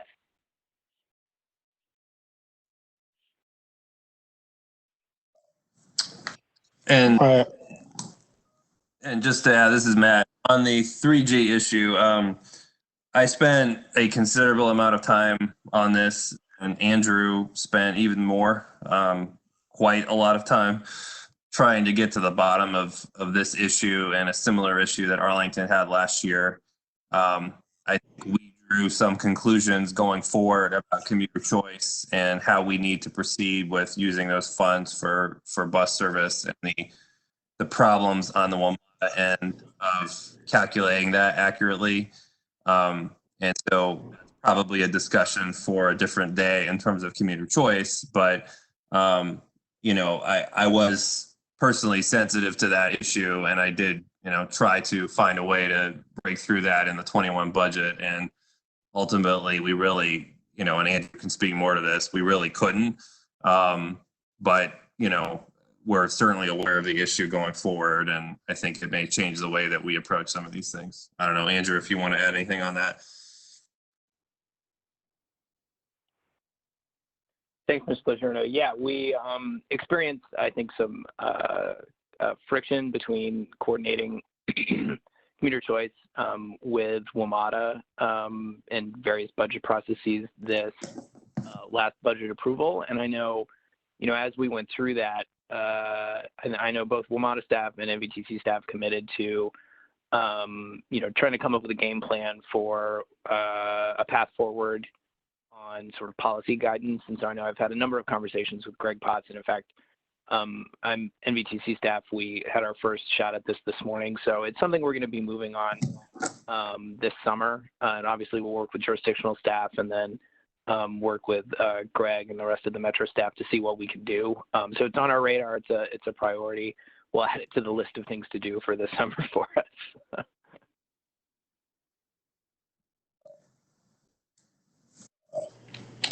All right, thank you all. And Mr. Turner, since you've been hanging tough with us this whole time, did you have any questions or comments? Just very briefly, as Matt alluded to, the transit issue out here in Loudoun County is a bit different than the other jurisdictions. And I've spent quite a bit of time on the phone with a couple of senatorial staff, FTA reps, and Matt and our county administrator. Matt's doing an exceptional job of representing us on WMATA and being a member of the WMATA board, and is keeping us informed. A couple of things stuck out. I'm amazed at I don't want to say this in a pejorative way because it's not intended to that at all, but I'm amazed at the partial information that a lot of people have on some issues. I've spent Matt and I have both spent a lot of time on phone calls, sort of educating some of the participants on the call about the way things are working with WMATA and the new split letter and some of the uniqueness of the jurisdictions. And it was interesting to talk to some staffers who helped write the CARES Act, who think it's supposed to be working one way when in fact the reality on the ground is quite different. I think it was an education for them, certainly an education for us. It's been very interesting, but we're all working it pretty hard, and I think we're making really good progress. It's a lot of good people involved, but it's you spend a lot of your time getting everybody up onto the same level of knowledge about a particular issue. So it's we're still chugging away, and it's going very well. I'm pleased to be working on it. Thank you. That's it. Thank you, Mr. Turner. And Ms. Palchik, I wanted to give you an opportunity as well. And just to let you know, your specific questions, if you don't mind holding until agenda item number 5. But if you had any comments on this agenda item, please feel free. Oh, yeah, sure. Thank you. Well, I appreciate it. And I appreciate all of you who are working so hard on this. And being new to this, I'll play the newbie card. But I think my issue can be related here because we've discussed the closing a little bit. And I do appreciate Paul, Matt, Walter, and Kate and your whole team who've been working on this. I know a lot of decisions do have to be made very quickly right now, and some tough decisions. And I think following on what Walter said, I too am hopeful that in the long term, this is a good opportunity to move more quickly with some projects. As you may or may not know, in addition to all 6 of my metro stops being closed, there's quite a bit of construction happening now with VDOT enclosures as well. So the community is quite impacted. I think here, and what I'm just going to ask for support from those of you on this call, especially our WMATA reps and our NVTC folks. It's just your help in our push for some more regular meetings. I think the communication, as was mentioned, felt a little bit late. I believe, Tom Bishadny found out as we did on that call last week, less than 24 hours before the announcement of the Silver Line shutdown. And as you know, the phase 1 and phase 2, have helped support that work and the work in Tyson's and the businesses that are really struggling to go through scenario planning for future reopenings and of our economy, really struggle when there's a lack of information and of, timely information. So I know that the Tyson's partnership held a meeting and Regina and Greg were able to join. I think a lot of the questions felt answered. So they are asking for some regular meetings starting next week, which is similar to meetings that were held around the hot lanes and the Dulles Rail project and phase 1 of rail. I believe our chairman McKay will also be sending a memo to WMATA in support of this. My office and I are supportive, just trying to help us be more, proactive and reduce the surprises, but also help give the input of what would be helpful on the ground. And to that I just saw the chart from Walter, so I appreciate the support that's coming through the additional funding to our system. I believe it's around $20 million. And I will push for as much as we can to help support the shutdown being happening now. I think, WMATA did have a very successful shutdown process last year, but we do want to be mindful that the situation is quite different this year, that ensuring the social distancing, ensuring employees, which we know, at least in our county, are some of the hardest hit during the epidemic, are safe and able to go to work. So, I just wanted to share that and ask for all of your support in trying to help us be proactive in getting that communication and the input from our business community as we move forward through these times.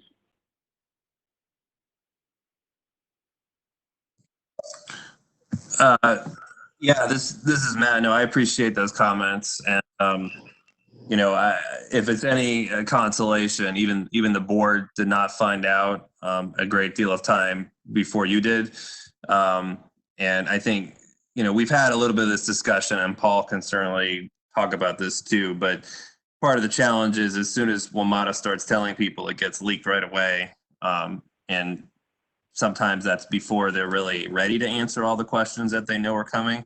So it's kind of a damned if you do, damned if you don't, because if information gets out there about something like this and they don't have those answers, then they're going to get killed for that. So, it was very much a fluid process. It was a shock to me.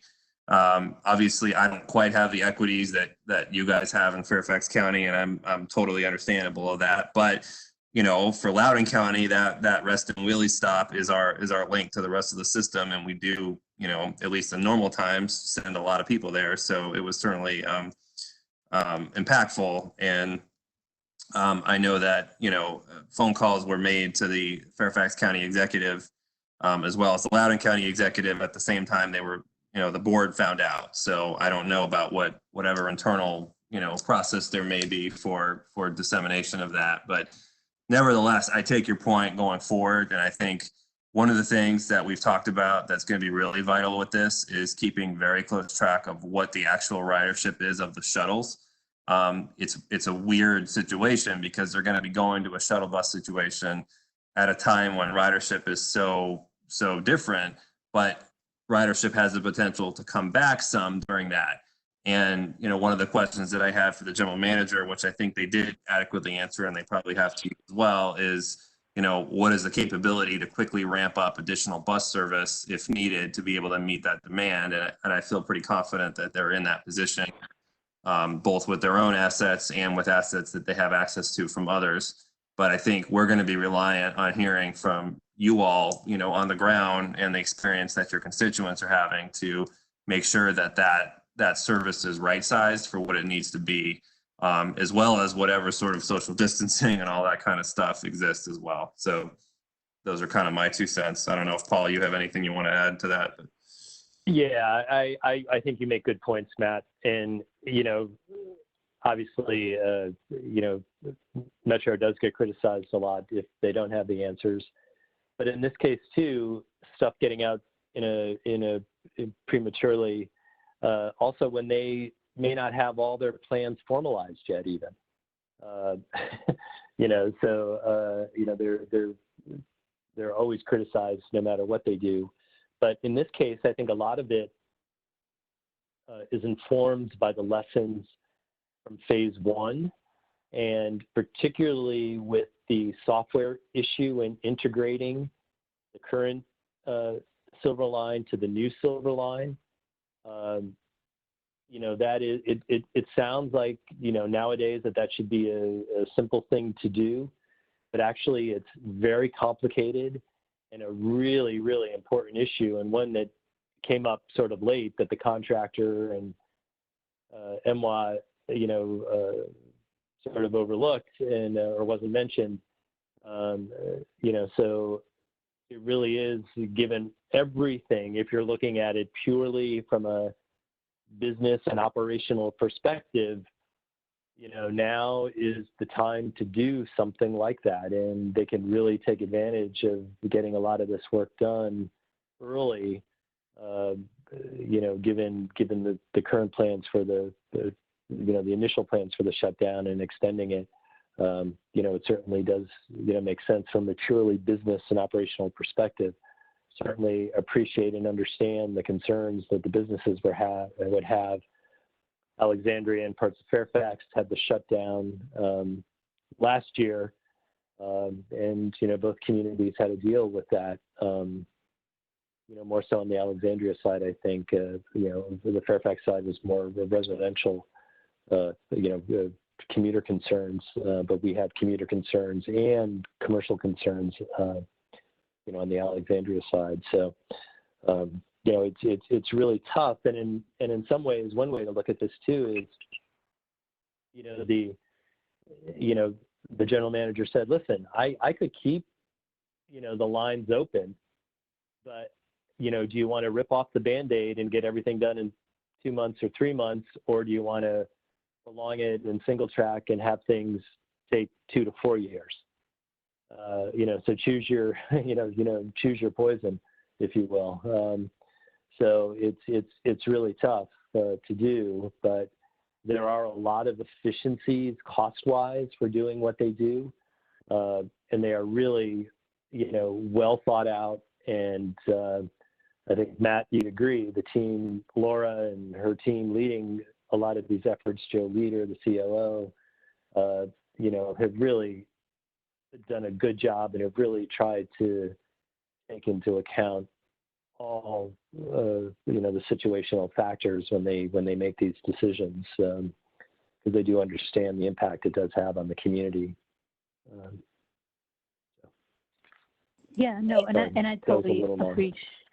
No, I appreciate and understand that, and obviously, I think the reaction has been helpful. I guess my hope is just that, you know, those of you representing us, especially in Virginia, will help ensure. I think that while some things may need to be kept close to the chest, I think moving forward, it seems like a good time for a little bit more partnership. And I think, like you said, Matt, the right sizing and understanding, you know, even 2 different press releases or 2 different news articles, I think, had different timeline projections. Yeah. So just, I think, being able to work, even if it's our staff together, right, our internal teams together as much as possible, and be able to gather input, just bringing them a little bit more to the table, I think will help reduce some of the anxieties that suddenly hit this week. Yeah, we definitely hear you. Well, I appreciate it. Thank you all. And you too, Walter. Yeah. And Walter, did you see the general manager, I think, did respond? Did you see that email? Walter just had to step away for a sec. He just texted me, so. Okay. Oh, yeah, and he did get the email. And then I think we had a few more questions that we shared with Kate and with Greg and with Regina as well. Okay. Yeah, I'm sorry. I didn't know you were on the email. I just saw Walter's name. Sorry. No, he shared it with me. Thank you. Oh, okay. Yeah. Okay. Yeah. All right. I'm doing great. Just kidding. Thank you. I appreciate it. Okay, I think we've gotten to everybody for that item. I think it's time to move on to agenda item number 5. Are there any other items of jurisdictional importance? And I guess we could go straight back down the list again. So skipping Mr. Alcorn, Mr. Letourneau, any jurisdictional items? No. Mr. Meyer?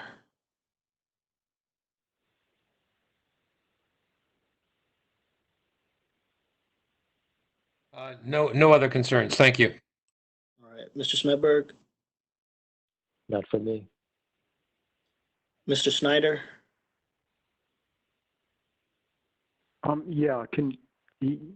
Just to reiterate, I'm wondering the plans of the Metro Board for reallocating the remainder, some $400 million, and wondered what your timetable was for that.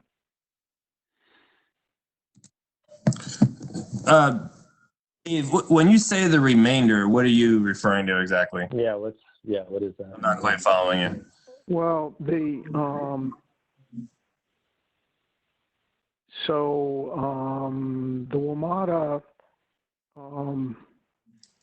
WMATA allocated roughly $500 million of the $874 million, and I think that's CARES Act, is it? And then there's about a half of that hasn't been allocated yet via the FY21 budget amendment. I mean, I can follow up, but Yeah, so I mean, there's two buckets.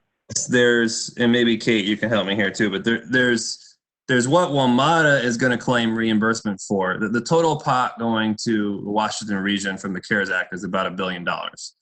Right. Initially, WMATA provided, I don't remember the exact number. Kate, do you have it? It's, I don't know, 100. Let me see if I can pull it up on my face. So, yes, darn, I just closed it up, but it was just over $1 billion to the DC region as a whole. That gets split through something that's historically called the split letter between PRTC and VRE, MTA, sort of in Maryland Transit, and then the rest is WMATA. And so the WMATA is just over 840 some, I think I got that number right, billion. And that is what WMATA is actively submitting grant applications for reimbursement for all of the things that are eligible under the CARES Act. So that is the federal space. WMATA is working the federal space. In the meantime, none of that's been allocated because WMATA hasn't even received it yet. These are all right. Right. They can go up to that amount in seeking reimbursement from the federal government. So the federal government gave them a ceiling. They call that the apportionment. And so WMATA can submit grant applications to FTA. There's actually no expiration, but it must be used to cover those things that are related to the costs of operating during this COVID, and actually can backdated back to January 20th. It can be operating or capital expenses related to all of this. That's one big action, and that's WMATA. WMATA is going to use that money. They're going to get reimbursed for all the eligible expenses from FTA. Now, separately from that, WMATA also, the board decided that because WMATA can access these federal funds for this very important work that's going on, especially because of the loss of revenues, that they would take when they send their quarterly billing statement to our localities, they would provide some relief to our localities from that bill. So they're really two separate things. WMATA is applying for all the federal money, but they're going to be asking for less money from the localities. And that is what we talk about as credits. And so those are the things, for example, the City of Falls Church will be able to use to reduce how much they're paying WMATA in the first quarter. That's actually all of our localities. And so there's sort of two separate actions. They happen to occur on the same day within the WMATA board, but the color of the money is totally different. But it really is about providing relief directly from the federal government to WMATA, and then relief really from WMATA to the localities. Yeah, and then there's still that issue that I raised earlier about what is reimbursable for WMATA and whether a reduction in a jurisdictional subsidy is reimbursable. And that is still, I think, an open question, unless, Kate, you have more information on that, but I don't.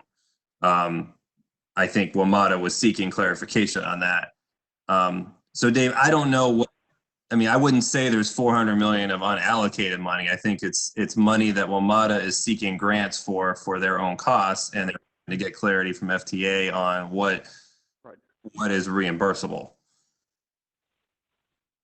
Right, and I think the point that we're trying to make here is,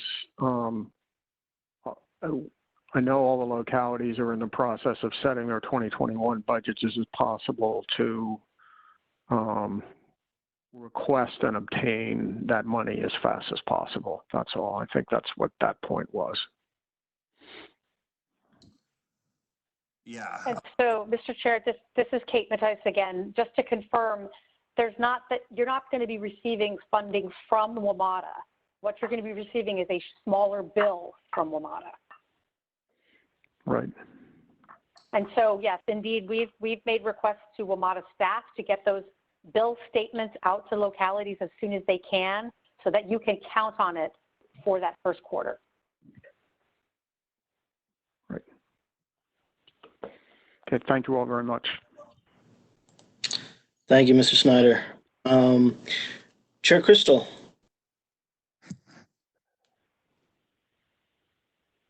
Great. Thank you, Mr. Vice Chair.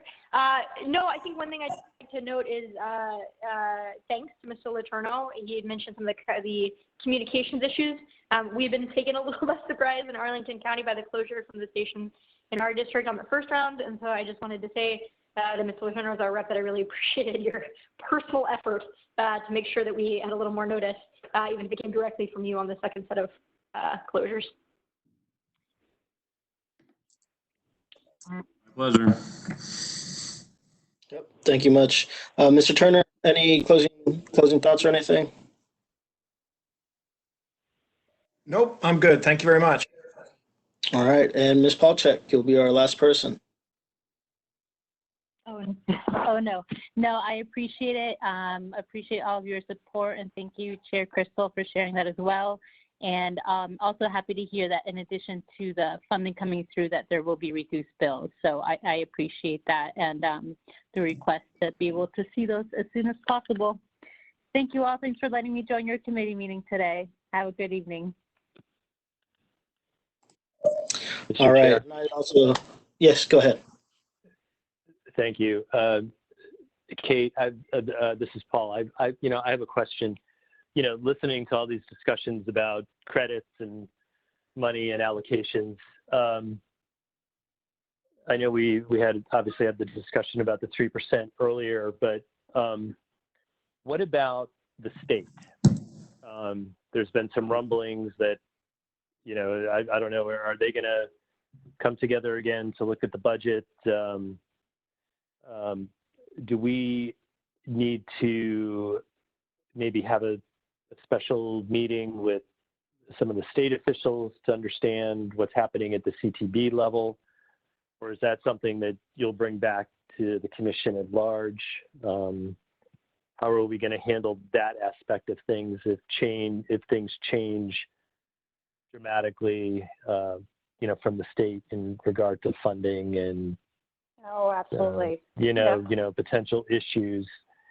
And WMATA is a big piece of that, obviously. So. Yeah. So Mr. Smedberg, if I could, a couple of things. We first of all, just as either a reminder or might be news to many of you, right in the middle of March, the CTB actually held a meeting of which DRPT was able to release about $11 million in operating assistance for all of our local transit systems. That's separate from WMATA. And so the state did provide direct money to all of our local transit systems, and they got that out very, very quickly. That is one piece of it. When it comes to, obviously, we had a big omnibus transportation bill. There's a lot of change and restructure the way that funding will be collected that eventually gets into DRPT's budget. We have been talking to DRPT just like everybody is, sort of getting a sense of what are revenue projections. And so we will absolutely be looking to, and I know Jennifer Mitchell obviously will be joining us next Thursday to talk about what they're seeing. It is my understanding there may be a slight delay in the 6-year improvement program this year, likely because of the need to understand revenues. Also at a local level, we are waiting for information from the Department of Motor Vehicles as to the losses in our gas tax receipts. Keeping in mind, all of our localities are using gas tax receipts. Actually, they're being used partially for the dedicated funding for WMATA, but also for our localities to pay their WMATA bill. Now, I do not have the numbers in front of me, but what I do know, as a person sitting here in Northern Virginia, I have not gone through a tank of gas in 6 weeks. So the volume of gas that's being purchased, I mean, it's really sort of step back. So there is going to be an expectation, as you all know at the local level very, very well, sales tax, gas tax, any transactional taxes that are being used, and a lot of them are a part of what we see in the Commonwealth Transportation Fund, are going to be affected. We will absolutely be looking to the state to hear what that means. In my conversations with Director Mitchell, they've been very actively cleaning up old grants, finding basically old money where they can. But I think, you know, they're going to be the ones that are going to give us a briefing. And again, just to remind you, the DRPT funding has a percentage of it is for WMATA. And then there's also, again, going to our local transit system. So we will be watching those numbers very closely. We will bring those to the commission as soon as they're available. Yeah, because the dedicated funding piece for WMATA, what is it, the 154, I think it is, 155, 154. It's actually close to, should have been close to 160 projected for this year. That was the projection. Okay.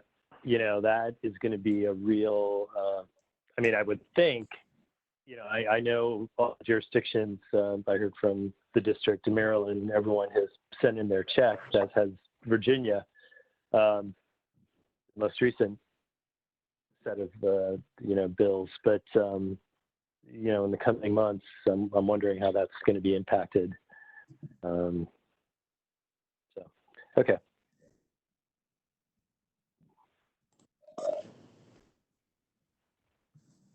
All right. With that, NVTC staff, any last things? None for me. None for me. Thank you. Well, just a minute before 8, so we are about a half hour over, but there was a lot of important things to talk about. I'd like to echo some of the sentiments for Mr. Smedberg and Mr. Letourneau for representing us on the WMATA board and all the work that they're doing, especially during this crisis. And I'd like to thank staff one more time for all their efforts, trying to, you know, keep us moving forward during all of this. And as the inaugural meeting by phone, I think that's it for tonight. So thank you all so much. And we will hear from you at the full commission meeting in a week or two. With pictures, Take right? care. Video next week. Yeah. We'll see. Thank We'll you. see. Thank you. all. Bye-bye, everybody. Take care. Stay safe. Take care. Thank you. Thanks.